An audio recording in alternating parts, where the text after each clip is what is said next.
Você está ouvindo o audiolivro Almas em Chamas, uma obra de Eurípides Kiel, pelo Espírito Josué. Capítulo 10.1 Memorando a Deus. Primeira parte. Mantendo pequena distância do homem que pedalava tranquilamente sua bicicleta, Helmut ainda não conseguia entender como é que também ele conseguia deslocar-se sem que fizesse qualquer esforço. Quando o ciclista acelerava um pouco mais nas descidas, a velocidade dele também aumentava. O ex-ricaço não pôde deixar de refletir na grande diferença daquela velha bicicleta comparada à sua limusine, tão luxuosa, tão espaçosa.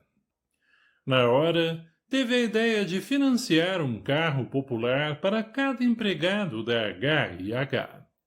Logo, porém, com tristeza, lembrou-se de que a fábrica não era mais dele, nem tinha sobre ela qualquer poder de decisão.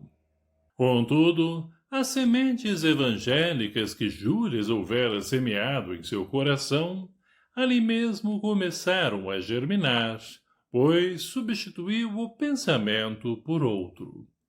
Vou pedir ao meu filho que estude a possibilidade de financiar um carro popular para os seus empregados.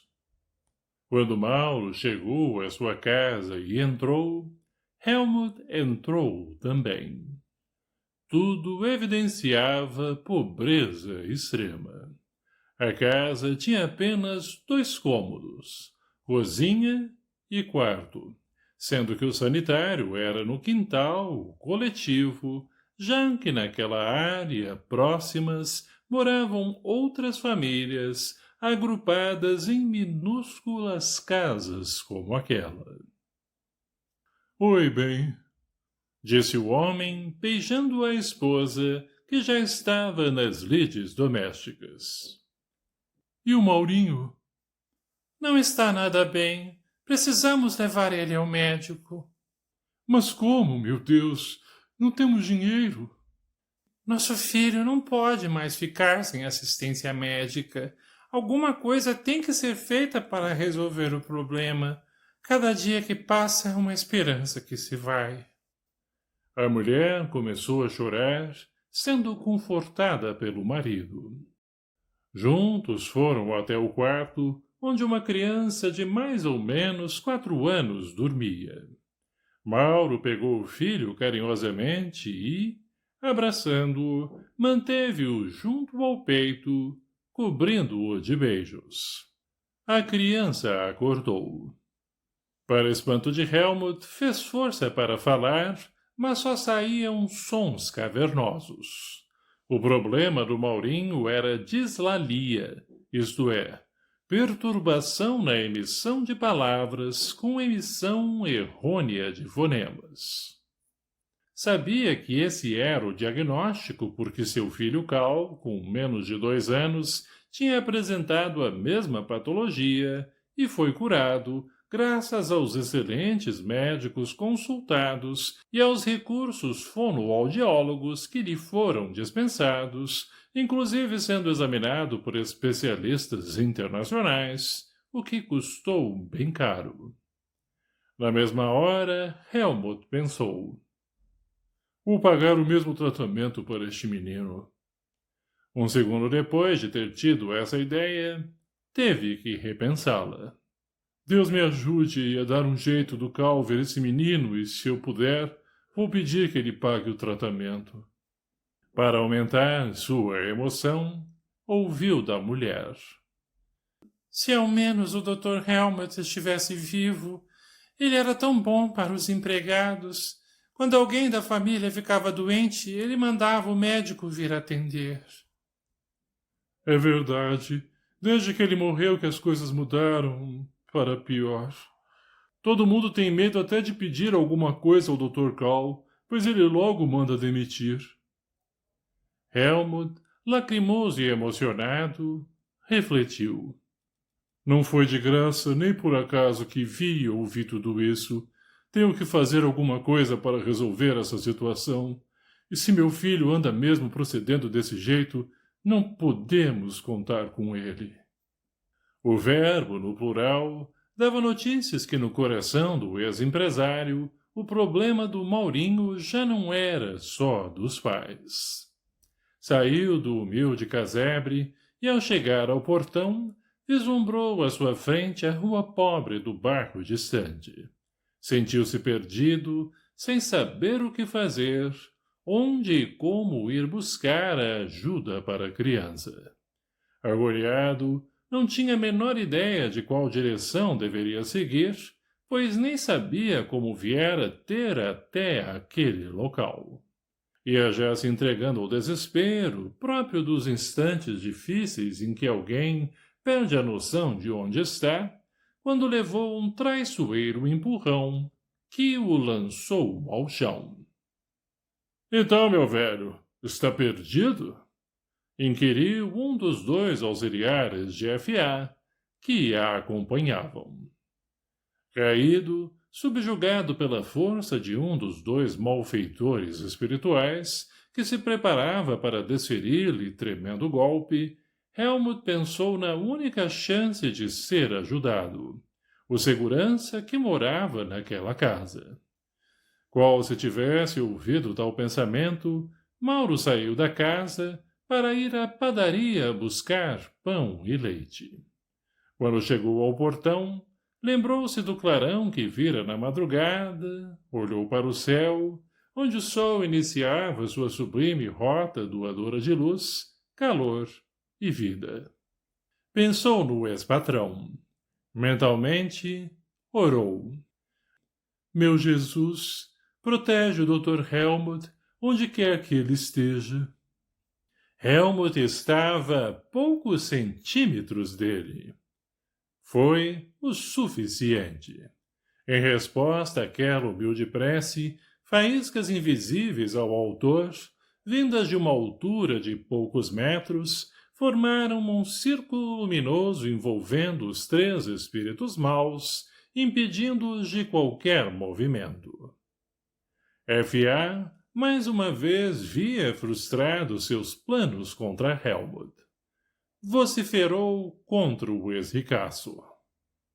Sou a criatura mais infeliz do mundo, ou melhor, do inferno de chamas que é a minha alma, mas ainda arrasto você para as profundezas. Ela e os capangas praguejaram, mas Helmut fechou os olhos e pensou em Deus, em Jesus, em Jules e em Madeleine. Nessa ordem. Quando os abriu, só viu o dono da casa, que ia já a uns 10 metros, rumo à padaria. Aquele atendimento espiritual parece ter demonstrado que, em determinados casos, quando uma prece de auxílio urgente é deferida pelo plano maior, as equipes socorristas recebem a incumbência e se deslocam com a velocidade do pensamento, levando algum instrumento para a ajuda.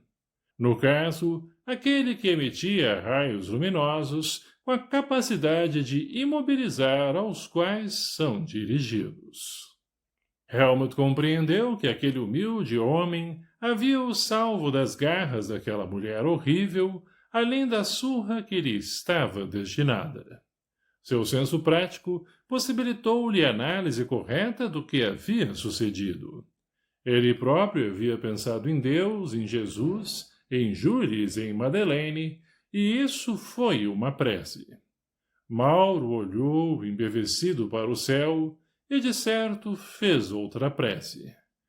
Assim, as duas preces, quase que simultâneas, lograram um atendimento instantâneo.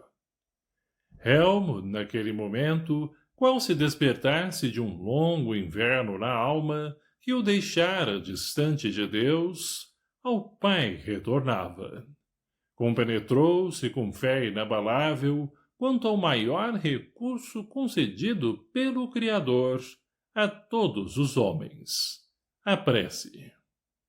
Dentro dessa postura mental, fechou os olhos e mentalizou a figura de Jesus, recebendo uma prece sua, na forma de memorando, mas levado pelas mãos de Júris, para ser entregue diretamente a Deus. Assim, ainda era o modus operandi daquele homem que há séculos só sabia fazer contas, só tinha treinamento para estabelecer hierarquia funcional, social e financeira. Mas cujo pensamento, naquele instante, era de integral sintonia com os planos celestiais, posto que expressando a voz do coração, com sinceridade absoluta. Eis o que dizia o memorando que mentalmente Helmut enviou a Deus. Pai de infinito amor, como não tenho permissão de chegar até o Senhor, estou pedindo ao amigo Jules que leve até o Mestre Jesus, que o entregará em mãos este meu pedido, que parte do coração e é para ajudar a um pai aflito. Nessa oportunidade, quero adiantar que não pretendo nada para mim, mas tão somente ajudar aos empregados da H&H. Para tanto, peço ao senhor homologar o plano do Cal, pois sinto que assim meu filho Cal estará sendo bom para os empregados e os seus familiares. Se o senhor me conceder essa graça, quero também declarar que o primeiro a ser atendido tem que ser, tem que ser não, pode ser, a seu critério, o Maurinho. Na mente de Helmut, não faltou nem o fecho do seu memorando prece. Assinado Helmut Heinrich. Surpreso, viu passar por ali um veículo não fabricado pela H&H, conforme analisou, com 2 jovens que convidaram-no. Estamos indo para a H&H. O senhor quer uma carona? Entrou rápido no veículo, meio atordoado e sem fala, pois atinou que tudo aquilo era início do deferimento celestial ao seu memorando. No trajeto, não conseguia abrir a boca. Só ia refletindo. Esse jeito de conseguir as coisas é milhões de vezes mais eficiente do que toda a infraestrutura lá da fábrica. Da sua mente não saía aquele número. 490. Mais alguns instantes e raciocinou. É engraçado como é que, estando morto, continuo vivo. Os 2 jovens sorriram levemente, como que ouvindo seu pensamento e hipotecando-lhe simpatia. Quando chegaram à fábrica, Helmut desceu e agradeceu. Deus lhes pague essa abençoada carona. Vocês devem ser motoristas de Jesus e eu nem tenho como agradecer a ele. O merecimento é do Senhor, pois sua prece, embora meio burocrática, na verdade, começou a ser deferida por Deus, brincou um deles. Meu memorando a Deus. Chame suas preces do nome que quiser, faça-as quando, onde e como quiser, mas jamais deixa de usar o mesmo envelope, o da marca Cash. Dinheiro? Estranhou Helmut, que falava fluentemente o inglês e sabia que cash significava dinheiro vivo, em espécie. Dinheiro não, Sr. Helmut, mas sim aquele envelope dentro do qual o senhor colocou o seu memorando. Mas eu não coloquei o memorando em... espere um pouco. Eu nem sequer escrevi o memorando, só pensei nos termos que deveria ter. No nosso plano, Sr. Helmut, o pensamento faz às vezes de lápis, de papel, de máquina de escrever, de computador, de carro, de avião, enfim, daquilo em que fixarmos nossa mente, até de envelope. Começo a compreender. De fato, quando penso forte, consigo. Mas, por favor, diga-me o que o envelope cash tem a ver com isso. Cash, de caridade, amor, sinceridade e humildade. Brincamos com o senhor, pois além de entender muito de dinheiro, ainda conhece o idioma inglês. Procure conhecer a parábola da viúva pobre e o senhor verá que cash é a maior fortuna que todos devemos aspirar. Helmut, o empresário decidido, de personalidade marcante, sempre rigoroso nos gestos, mas justo nas decisões, ali desmontou de vez. Abraçou os dois jovens, beijando-os paternal. Suas indômitas lágrimas molharam as faces deles, que, pegos de surpresa, não puderam ocultar o brilho no olhar que antecede a delicada queda das gotas de quem também chora de alegria. Quando o carro ia se afastando, os jovens deram-lhe um afetuoso adeus e só então Helmut se recordou que os conhecia.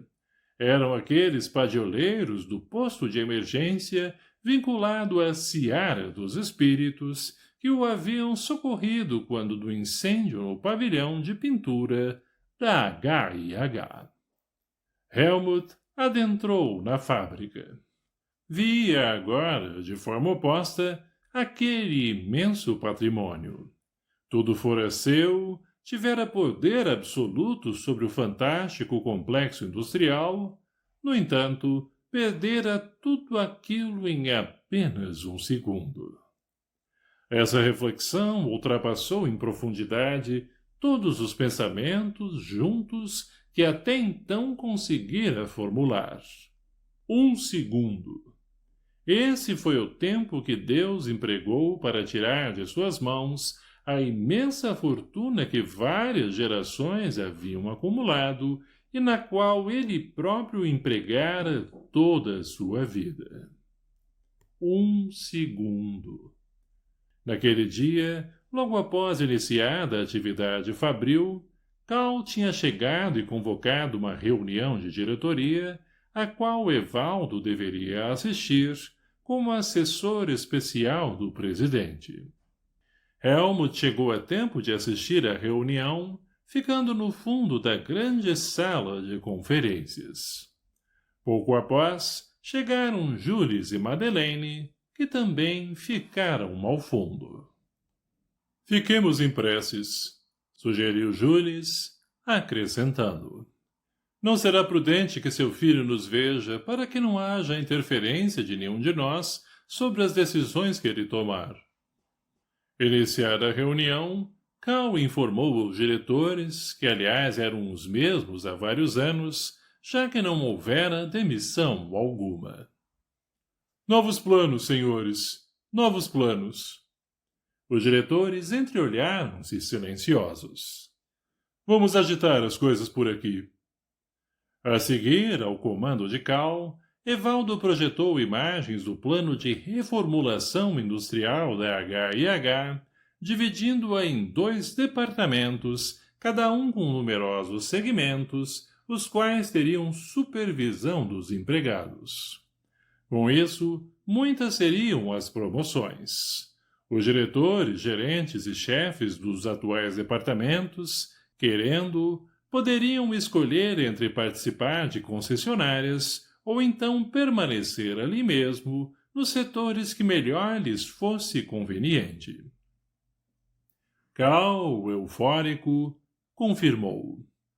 Como os senhores podem ver, vamos nos autoterceirizar. Teremos muitas dificuldades de aceitação deste plano, mas conto com vocês, pois, a partir da sua implantação, a fábrica passará a ser de todos os que aqui trabalharem. Aplausos vigorosos irromperam. Helmut deu um pulo de alegria, pensando. Imagino que Deus deferiu por completo meu memorando. Quando olhou para Jules e Madeleine, viu-os de olhos fechados. Estão em oração. Pensou com acerto. Vou orar também. Cal, enlevado ante a boa acolhida ao seu plano, lembrou-se do pai. Se papai estivesse aqui, creio que ficaria feliz pelo progresso da H&H e talvez sentiria um pouquinho de orgulho do seu filho. Sob o influxo de Jules, que se aproximou favorecendo-o quanto à evidência, num relance fracionário de tempo, Cal viu o pai e a mãe juntinhos, com as mãos erguidas ao alto, como que bendizendo a Deus tudo aquilo. O presidente da H&H, mais uma vez, duvidou da própria mediunidade, imaginando que tudo não passara de uma miragem construída por seu pensamento do pai. Julgando que estava tendo fantasias mentais, atribuiu-as ao desgaste mental exigido pelo plano de reformulação da H&H. No impulso, telefonou para Cássia, sabendo-a desalentada com o plano. Convidou. Querida, vamos subir a serra para comemorarmos o êxito que o futuro reservou para a H&H. Estarei aí em meia hora, de helicóptero. De fato, antes do anoitecer, Cal e Cássia estavam na aconchegante mansão que tinham em Campos do Jordão, a hospitaleira e bela cidade paulista. Angélica, com responsabilidades escolares, permaneceu no lar, com a companhia da governanta da casa, além da empregada doméstica. Na verdade, a viagem dos pais seria breve. Graças a Deus!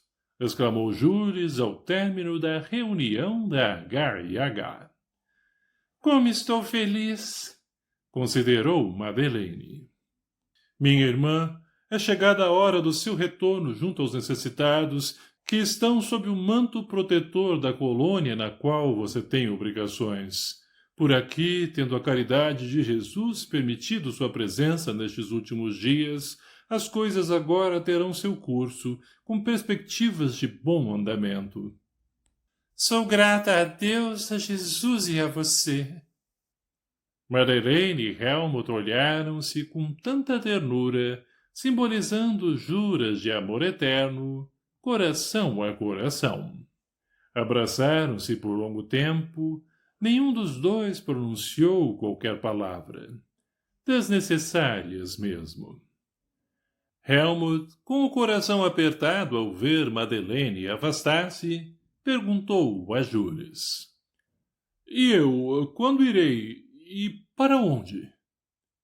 Lembra-se do que lhe disse sobre o tempo, sobre o dinamismo da vida e sobre a autorização de Jesus para você ainda ficar algum período junto a H&H? Lembro-me bem. Como agora a fábrica iniciará nova fase e meu filho, graças a Deus, já se tornou um menino bem comportado, inclusive pensando nos outros, imagino que não poderei mesmo continuar por perto. Na verdade, já é hora de seguir seu destino. Quando encarnado, você protegeu demasiadamente alguns funcionários em detrimento de outros, fazendo com que fossem vítimas de muitas intrigas, muitas invejas. Helmut pensou um instante e exclamou. Meu Deus! Esther! Campos! Milênio! Isso mesmo, pensando favorecê-los, na verdade você os prejudicou. E agora, como ajudá-los?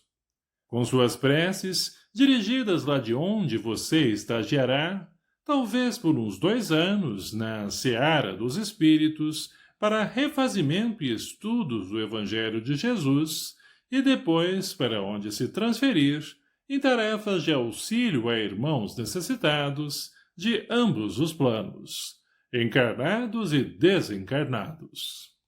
No entanto, se houver necessidade, em algum instante do futuro, talvez você seja convocado para prestar assistência. Acabo de me lembrar, o menino Maurinho, prometi a mim mesmo ajudá-lo. Será que posso? No tempo certo ele será ajudado, ou por você, ou por mim, ou por outros irmãos. O certo, porém, é que está sob a ajuda permanente de Deus. Não só ele, como todos aqueles que sofrem ou que, de alguma forma, têm aflição. Helmut consultou Júris se poderia ficar alguns dias com o filho para ajudá-lo na implantação das mudanças na H&H. Justificou a consulta. Não fui um bom pai para ele e sinto que poderei recuperar o tempo perdido. Deixe-me ficar com ele.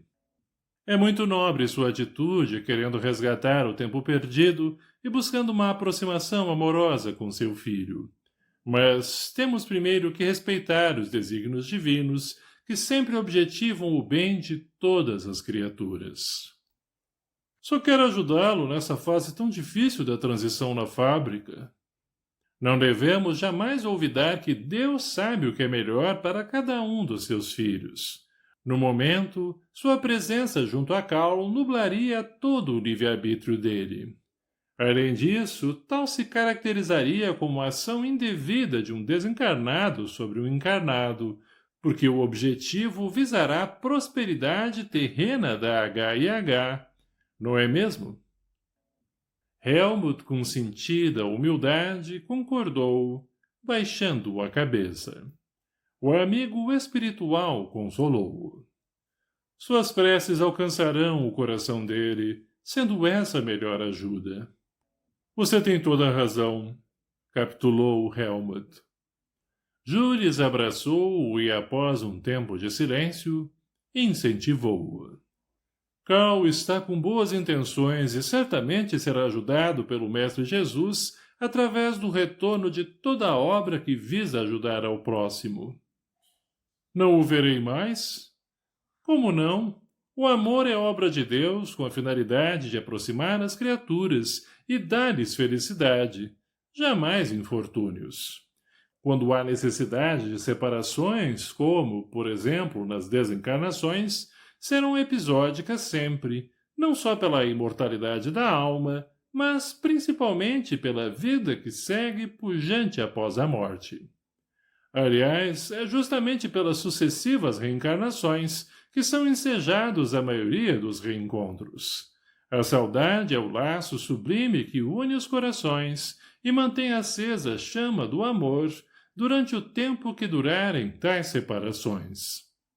E não nos esqueçamos de que os que ficaram à retaguarda física, segundo leis divinas, no tempo certo para cada um também aportarão na pátria verdadeira e universal, a dos espíritos, onde os afins se buscam. Um último pedido. Posso despedir-me dele? Após um prolongado silêncio, Jules consultou as esferas superiores da espiritualidade e respondeu, emocionado. Sim, hoje mesmo, quando ele adormecer, vamos aguardar que Jesus nos conceda a bênção do seu encontro com Cal. Logo mais, conduzido por Jules, Helmut adentrou na casa, em cuja ampla sala de estar o filho e a nora, junto à lareira, dialogavam. Sabe, Cássia, tenho pensado muito em papai. Cruz credo, Cal, deixe quietas as almas. Sim, não quero atormentar papai onde quer que ele esteja, mas por várias vezes sinto a presença dele. Nada disso, bobinho. São apenas lembranças. Lembranças, sim, mas tem mais alguma coisa. Parece que ele quer me dizer coisas. Ah, é nisso que dá você ficar escutando aquele engenheiro caipira. Como é que é mesmo o nome dele? Evaldo. Ele mesmo. Desde que começou a pôr essas ideias de espiritismo na sua cabeça e você passou a frequentar centro espírita, veja quanta coisa mudou.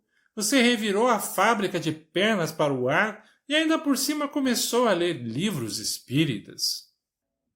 Pois fique sabendo, amor, que são muito bons e só trazem bons conselhos. Só se forem para você. Encerrou o Cássia aquele tema, indiferente. Conversaram sobre outras coisas e como o frio fosse convidativo, no admirável clima jordanense, recolheram-se ao leito, aconchegados um ao outro. Antes de se entregarem ao sono, Cal sugeriu, de repente. Sabe, amor, tive um pensamento. Ah, não me diga que é sobre mais mudanças na HIH. Não, dessa vez mudanças na nossa vida. O que você acha de adotarmos um filho? Cássia foi pega de surpresa. Deu um pulo na cama, mas logo voltou, pois o frio não autorizava mesmo distância do cobertor. Filho, filho. Ah, até que não seria uma má ideia. Angélica já é quase adulta, cedo ou tarde se casará, ou, mesmo que fique solteira, não ficará para sempre conosco, pois é tão despachada. Um filho. Quando adormeceram, Cássia e Espírito dirigiu-se a paragens distantes, mas Cal, igualmente em espírito, com perispírito ligado ao corpo físico pelo cordão fluídico, viu o pai. Pai! Filho! Abraçaram-se com magistral e sublime afeto, ato que os séculos aguardavam. Perdão, filho, perdão. Pai, pai, que bom ver você. Perdão do quê, pai? Eu é que sempre fui um filho ruim. Nada disso, meu filho. A vida deste lado de cá me mostrou, a duras penas, como é perda de tempo tanta vaidade, tanto orgulho, tudo por causa do dinheiro, do poder. O único bem é o amor, filho. E eu te amo. Eu também, pai, eu também amo você. Júlias aproximou-se e, com delicadeza, conclamou-os. Irmãos queridos, aproveitemos a bênção do tempo e vamos, em primeiro lugar, agradecer a Jesus essa oportunidade de feliz reconciliação. Sei que falo com homens que valorizam o tempo, por isso perdoem-me relembrar-lhes o conceito que dele fazem os árabes. O minuto é joia valiosa que não devemos perder. Tenho minhas obrigações, filho, muitas dívidas a resgatar. Vou em busca de trabalho santificante e reparador, mas meu coração estará eternamente ligado ao seu. Com os olhos borbulhando de lágrimas, despediu-se. Que Deus o proteja, a você, minha bênção. Novamente os séculos viram recompensada a espera. Essa era a primeira vez que Helmut assim se expressava em repetidas existências nas quais Cal estivera sob sua responsabilidade paternal. Cal acordou. Na mente, nítida, apenas a lembrança de que sonhara com o pai e que ele o abençoava. Adormeceu novamente. Muito feliz. Quando Júlias abraçou Helmut, este sentiu uma doce onda de paz invadir-lhe o coração. O pai ensaiava ainda algumas palavras de despedida do filho. Com a voz embargada, recusava-se a obedecer ao protetor que o conclamava a partir, quando viu surgir os dois padioleiros, naquele mesmo carro, não fabricado pela H&H. Desistiu de qualquer resistência. Embarcou e com eles foi rumo à sua evolução espiritual.